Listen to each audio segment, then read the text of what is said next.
भाजपच्या केंद्रीय निवडणूक समितीची आज बैठक। पंतप्रधान नरेंद्र मोदींच्या निवासस्थानी बैठक।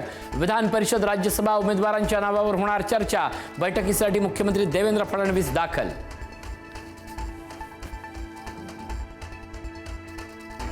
येत्या 10 दिवसात शेतकरी कर्जमाफी होणार। कृषी मंत्री दत्तात्रय भरणे यांची मोठी घोषणा। कर्जमाफी योजनेला अहिल्यादेवींचं नाव देणार असल्याची भरणेंची माहिती।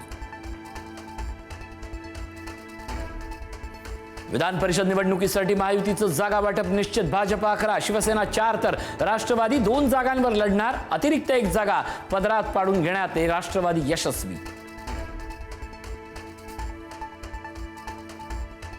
मराठा आंदोलक मनोज जरांगेंचं उपोषण मागे। सरकारकडून जरांगेंच्या सर्व मागण्या मान्य। मागण्यांबाबत जरांगेंचा सरकारला 3 दिवसाचा वेळ। विखे पाटील आणि प्रसाद लाड यांची शिष्टाई यशस्वी।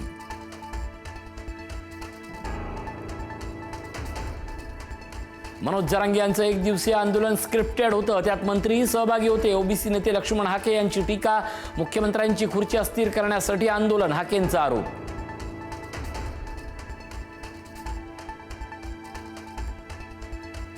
धनंजय देशमुखांविरोधात हत्येच्या प्रयत्नाचा गुन्हा दाखल। पोलिसांकडून घटनास्थळाचा पंचनामा। सीसीटीव्ही डीव्हीआर पोलिसांकडून जप्त।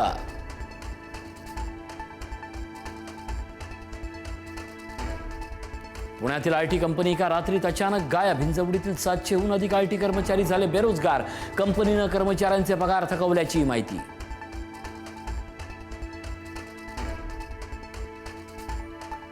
राज्यात मान्सूनपूर्व पावसाची दमदार हजेरी। शिरूर, नाशिक, यवतमाळमध्ये वादळी वाऱ्यासह मुसळधार पाऊस। गारपीट आणि झाडे कोसळल्यानं नुकसान। उकाड्यापासून नागरिकांना दिलासा।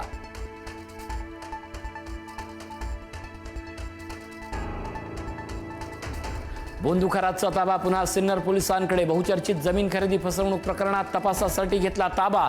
खरातला 3 दिवसाची पोलीस कोठडी।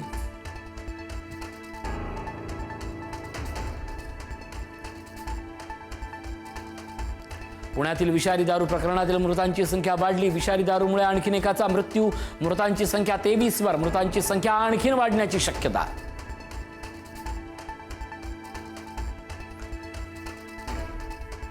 माळशिरसवरील दूध संकलन केंद्रावरील 997 किलो पाम तेलाचा साठा जप्त। अन्न आणि औषध प्रशासन विभागाची कारवाई।